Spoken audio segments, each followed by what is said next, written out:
Good morning students, welcome to Atharva ji के classes. आज की 5 मिनट की क्लास में हम करेंगे कुछ करंट अफेयर्स विद एक्सप्लेनेशंस। पर उनको स्टार्ट करने से पहले पिछली क्लास में मैंने 2 क्वेश्चंस पूछे थे, उनके आंसर्स। मैंने पहला क्वेश्चन पूछा था अरावली पर्वत की सबसे ऊंची चोटी कौन सी है और माउंट आबू में कौन सा प्रसिद्ध जैन मंदिर स्थित है। तो उत्तर है गुरु शिखर अरावली पर्वत की सबसे ऊंची चोटी है और प्रसिद्ध दिलवाड़ा जैन मंदिर माउंट आबू में स्थित हैं। और हमें यह भी पता होना चाहिए कि अरावली पर्वत श्रृंखला विश्व की सबसे पुरानी पर्वत श्रृंखला है। मैंने अगला प्रश्न पूछा था कि रैमन मैग्सेसे पुरस्कार प्राप्त करने वाले पहले भारतीय कौन थे। तो उत्तर है आचार्य विनोबा भावे, जो कि एक प्रसिद्ध गांधीयन थे और वो भूदान यज्ञ से भी जुड़े हुए थे। और अब करंट अफेयर्स के क्वेश्चंस। पहला प्रश्न है आईसीसी के एसोसिएट देशों में कौन सा खिलाड़ी T20 में 100 विकेट लेने वाला पहला गेंदबाज बन गया है। उत्तर है थाईलैंड महिला क्रिकेट टीम की स्टार स्पिनर नटाया भुजाथम। उन्होंने 4 सितंबर को आईसीसी महिला T20 विश्व कप एशिया क्षेत्रीय क्वालिफायर में कुवैत के खिलाफ 3 विकेट लेकर ये इतिहास रचा। उन्होंने अब 100 से ऊपर विकेट ले लिए हैं।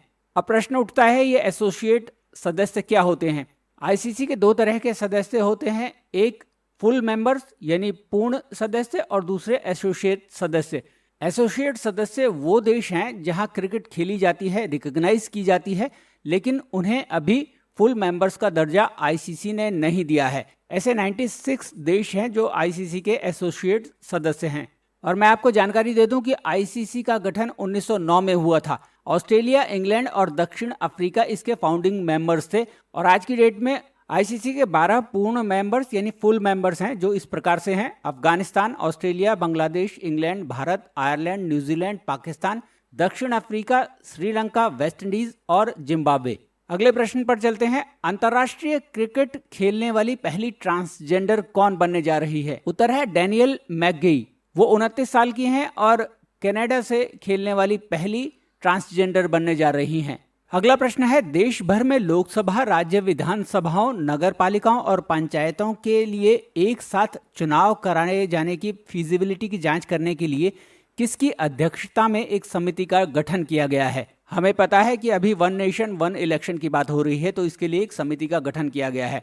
और इस प्रश्न का उत्तर है पूर्व राष्ट्रपति रामनाथ कोविंद की अध्यक्षता में। इस समिति में अमित शाह जो गृह मंत्री हैं, अधीर रंजन चौधरी जो कांग्रेस से हैं और हरीश साल्वे जो प्रसिद्ध न्यायविद हैं, इन्होंने शामिल होना था। हालांकि अधीर रंजन चौधरी ने इस समिति का हिस्सा बनने से इनकार कर दिया है।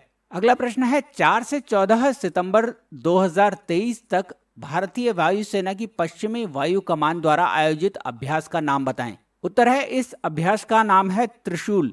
इसका उद्देश्य अपनी परिचालन तत्परता और क्षमताओं को बढ़ाना है और ये व्यापक अभ्यास पश्चिमी वायु कमान द्वारा आयोजित किया जा रहा है और कश्मीर के लेह से लेकर राजस्थान के नाल तक एक विशाल भौगोलिक क्षेत्र में फैला हुआ है। और मैं आपको यह भी बता दूं कि भारतीय वायुसेना के कुल 7 एयर कमांड्स हैं, जो कि इस प्रकार हैं: western, central, south western, eastern, southern, training command और मेंटेनेंस कमांड।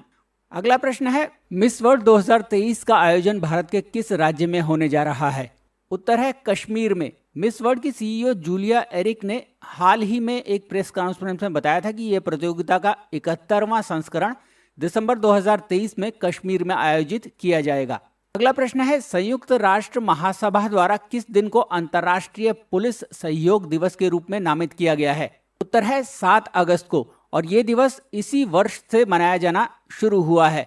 और 7 अगस्त का दिन इसलिए चुना गया है क्योंकि 7 अगस्त 1923 को इंटरपोल यानी अंतर्राष्ट्रीय आपराधिक पुलिस संगठन का गठन हुआ था। हमें पता होना चाहिए कि इसका हेडक्वार्टर पेरिस में है और ये दिवस वैश्विक सुरक्षा में कानून प्रवर्तन समुदाय के आवश्यक कार्यों को मान्यता देने के लिए नामित किया गया है।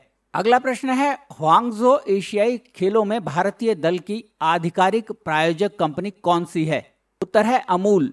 ये खेल 23 सितंबर से 8 अक्टूबर 2023 तक ह्वांगझो, चीन में आयोजित किए जा रहे हैं और ये 19वें एशियाई खेल हैं जो 2022 में होने थे, लेकिन कोविड के कारण वो नहीं हो पाए। और यहाँ आपसे एक प्रश्न मैं पूछना चाहूंगा, अमूल के साथ एक ऐसे इंसान का नाम जुड़ा हुआ है जिसे मिल्कमैन ऑफ इंडिया या father of white revolution in India कहा जाता है। आपको उनका नाम मुझे कमेंट बॉक्स में लिखकर बताना है। अगला प्रश्न है, उस व्यक्ति का नाम बताइए जिसे 5वीं बार अपने देश का प्रधानमंत्री नियुक्त किया गया है। उत्तर है सातो किलमन। वो 5वीं बार वानुआतू के प्रधानमंत्री बने हैं और वानुआतू फिजी के पास एक 83 द्वीपों का द्वीप समूह है जिसमें कि 16 द्वीपों पर लोग बसे हुए हैं। अगला प्रश्न है, हाल ही में शिक्षा मंत्रालय के साथ साझेदारी में यूजीसी यानी विश्वविद्यालय अनुदान आयोग द्वारा किस उद्देश्य से मालवीय मिशन की शुरुआत की गई है। उत्तर है, ये भारत में शिक्षा के स्तर को बेहतर बनाने के लिए एक शिक्षक प्रशिक्षण कार्यक्रम है और इस मिशन के तहत शिक्षकों के प्रशिक्षण और व्यावसायिक विकास के लिए पूरे भारत में 111 केंद्र खोले जाएंगे। तो स्टूडेंट्स, ये थे कुछ बहुत महत्वपूर्ण करंट अफेयर्स के क्वेश्चंस। आई होप आपको वीडियो पसंद आया हो। अगर आपको वीडियो पसंद आया तो इसे लाइक और शेयर ज़रूर कीजिएगा और करंट अफेयर्स और जीके के लिए इस चैनल को ज़रूर सब्सक्राइब कीजिएगा। Thank you very much for watching this video.